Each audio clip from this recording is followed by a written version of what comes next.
Bon, le président tchadien, Mahamat Idriss Déby Itno, se lève en plein jour et demande à l'armée française, c'est-à-dire à la parraine traditionnelle du régime politique tchadien, de plier bagage et d'aller chez elle. Je voudrais insister sur l'effet de surprise. Ils n'ont pas vu venir cela à Paris. La preuve, Jean-Noël Barrot était en N'Djamena. Il était reçu par son homologue tchadien, le ministre Koulamala. Il était même amené visiter des bases militaires au Tchad, passer en revue des troupes tchadiennes et françaises, en compagnie de son homologue Koulamala. Il avait même été invité à rencontrer en audience le président tchadien, le maréchal Idriss Déby Itno. Jean-Noël Barrot est reparti du Tchad en sachant que le dispositif militaire, les bases militaires françaises au Tchad étaient tranquilles, comme elles le seraient toujours, bien sûr, au Gabon et en Côte d'Ivoire, relativement aussi au Sénégal. Quand il remontait dans l'avion, il avait la paix dans l'âme, il était tranquille. J'insiste sur la surprise. Et chez les militaires, une action menée avec surprise est l'action qui a le plus de chances de réussite. Le fait qu'il les ait pris par surprise les oblige à démanteler maintenant, morceau par morceau, leur base militaire au Tchad. Parce qu'en fait, la tentative de résistance qu'on avait observée au Mali, elle s'est conclue par quand même le fait qu'ils ont fini par respecter la décision des autorités maliennes. Ils ont retiré les militaires français.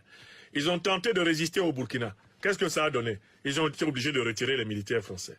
Ils ont tenté de résister au Niger. Là-bas même, ça a été ostentatoire avec l'ambassadeur Ité qui ne voulait même pas quitter le territoire. Au final, ils sont toujours partis. Donc cette fois-ci, la leçon est bien rentrée. Dès que les autorités tchadiennes ont sorti ce joker, les autorités françaises ont compris que cette fois-ci, l'honneur consiste à partir le plus tôt possible. Mais même là, les autorités tchadiennes les ont encore surprises en indiquant le 31 janvier 2025 comme le dernier jour, délai de rigueur. Donc en leur demandant d'accélérer leur démantèlement. Il y a donc d'abord cet effet de surprise. Mais vous pouvez vous demander une fois de plus, mais pourquoi Idriss Déby Itno Mahamat, le nouvellement promu maréchal, pourquoi a-t-il fait cela? Quand il sait que le pouvoir de son père est dû amplement à la France, quand il sait que lui-même son propre pouvoir, on a vu le président Emmanuel Macron venir l'adouber le 21 avril 2021 en N'Djamena. Et l'une des raisons pour lesquelles d'ailleurs aujourd'hui je suis persécuté en France par le régime autocratique du président Macron, c'est parce que je fais partie de ceux qui avaient vertement critiqué ce soutien ostentatoire du président français à quelqu'un qui venait de faire un coup d'État au Tchad. À l'époque, c'était le général Mahamat Idriss Déby Itno. 3 ou 4 jours après la mort brutale de son père. Bon. Donc la question est la suivante. Si on enlève l'hypothèse qu'il est fou, car je ne pense pas que le président Mahamat Idriss Déby Itno soit fou, on est obligé de se dire il y a des raisons pour lesquelles il a pris cette décision. Et j'ai déjà donné une conférence sur les raisons. J'ai donné cette conférence avant le discours du président maréchal Mahamat Idriss Déby Itno. Dans cette conférence, j'avais identifié 5 raisons de sa décision. J'ai eu le bonheur de constater, je ne sais pas si c'est une coïncidence, ou ça vient du fait qu'il lui arrive d'écouter mes conférences, j'ai eu le bonheur de constater que les 5 raisons pour lesquelles il a rompu l'accord de coopération qui datait des années 70, accord de coopération militaire avec la France, que ces 5 raisons se sont retrouvées presque mot à mot dans le discours qu'il a prononcé pour entériner cette décision annoncée par son ministre des Affaires étrangères. Faut-il rappeler les raisons? Pêle-mêle. Première raison. Lorsque le Tchad a été violemment attaqué, il a sollicité l'intervention de l'armée française présente sur son sol. Celle-ci a refusé. Le Tchad a donc par conséquent acté le fait qu'il ne pouvait pas compter sur l'armée française pour combattre les terroristes et que par conséquent, la présence de l'armée française sur son sol ne se justifiait plus. Première raison. Deuxième raison, les ennuis du président tchadien, le maréchal Idriss Déby Itno. Et je vous dirai tout à l'heure pourquoi je l'appelle maréchal. Pourquoi moi j'accepte de l'appeler maréchal? Moi qui suis l'un de ses meilleurs critiques. On va en parler. Je sais que c'est une objection qui revient dans la bouche de beaucoup de mes frères tchadiens. Je vais expliquer pourquoi moi je l'appelle maréchal. Bon. La deuxième raison est donc le fait que il n'a pas digéré le fait que ses alliés français n'interviennent pas pour empêcher, au nom de la raison d'État française du moins, les poursuites judiciaires nombreuses qui sont tombées sur lui pour ses achats de costumes, pour les résidences familiales, pour les biens que la famille Déby possédait en France. Il a estimé que, en tant que chef de l'État tchadien, lui, il garantit les intérêts français et fait fermer les yeux même au peuple tchadien sur les intérêts français. Mais que la contrepartie n'existe pas. Si la France ne peut même pas faire fermer les yeux sur les biens que détiennent les Déby en France, mais ce n'est pas la peine de continuer à protéger les intérêts français au Tchad, alors qu'on ne peut même pas protéger la villa des Déby, les voitures des Déby, on ne peut même pas protéger leurs achats de vestes et même leurs achats de dessous. Si on ne peut pas protéger ça, ça ne sert à rien.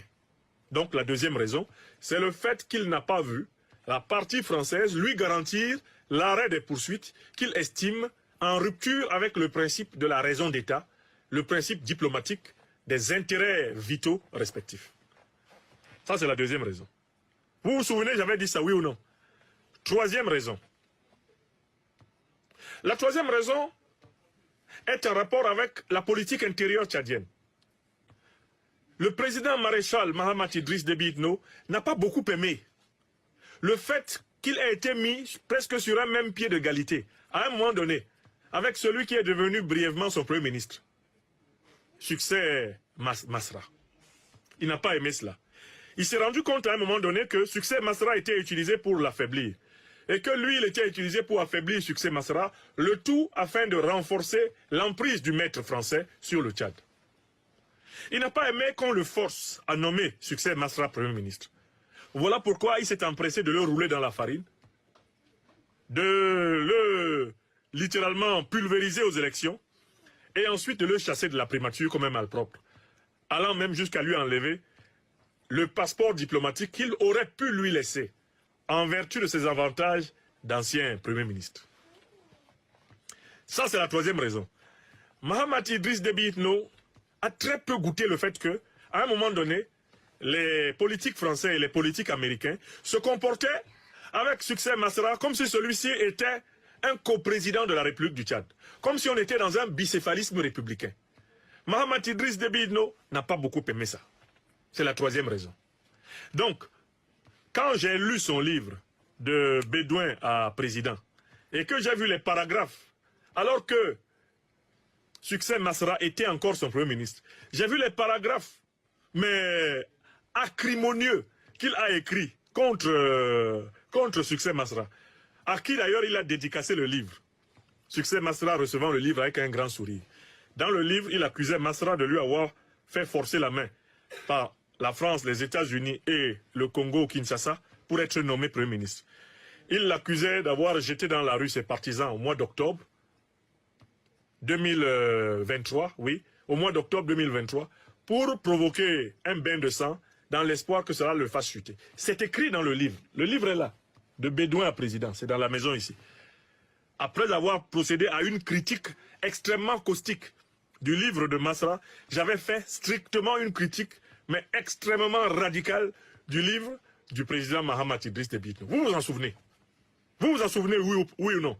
Parce que l'homme avance, avance et il laisse des traces. Mais j'avais constaté que c'était un marché de dupes. L'accord de Kinshasa, c'était à qui trompe mieux. C'était attends, tu vas voir. On aurait pu renommer. Aujourd'hui, on peut réécrire l'accord de Kinshasa. On peut lui donner un nouveau nom. On peut l'appeler attends, tu vas voir. Ce n'était pas un accord donnant-donnant. Ce n'était pas un accord gagnant-gagnant. Ce n'était pas un accord équitable. C'était un accord attends, tu vas voir. Tu vas voir comment je vais te faire.